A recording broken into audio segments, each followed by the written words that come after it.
Okey, sekarang kita berada di festival makan di Pak Bara di Thailand. Jadi ini adalah checkpoint pertama kami semasa kami sampai ke Thailand. Okey, kita punya trip kali ni adalah daripada Pak Bara kita akan ride ke Betong dan kita akan keluar melalui Pengkalan Hulu. Jadi kita layan dulu suasana di festival makan Pak Bara.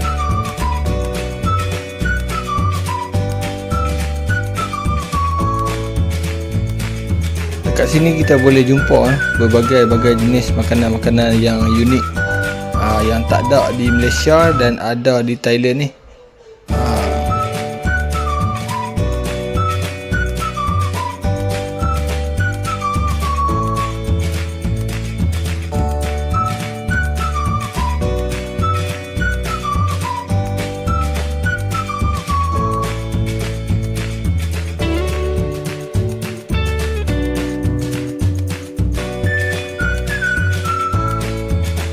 Kat festival ni juga bukan saja ada makanan, dia ada juga game, permainan dan juga jualan-jualan, bus-bus jualan, motosikal, pakaian dan macam-macam lah. Hampa kena mai sendiri.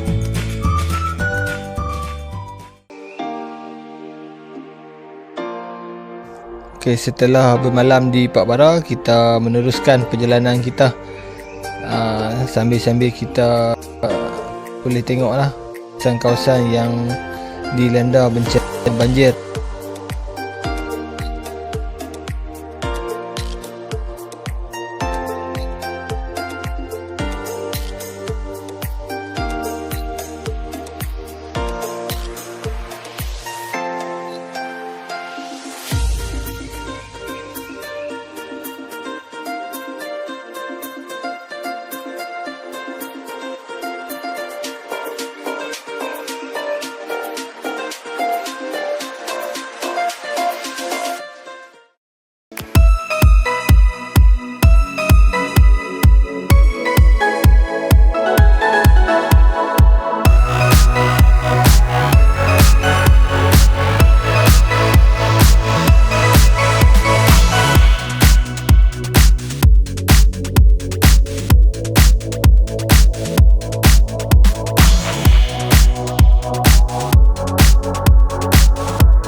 Dalam perjalanan kami juga kami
Alhamdulillah kini kami dah sampai di Betong, mengambil masa anggaran lebih kurang lah kita kata dalam 5 jam setengah ataupun 6 jam macam tu.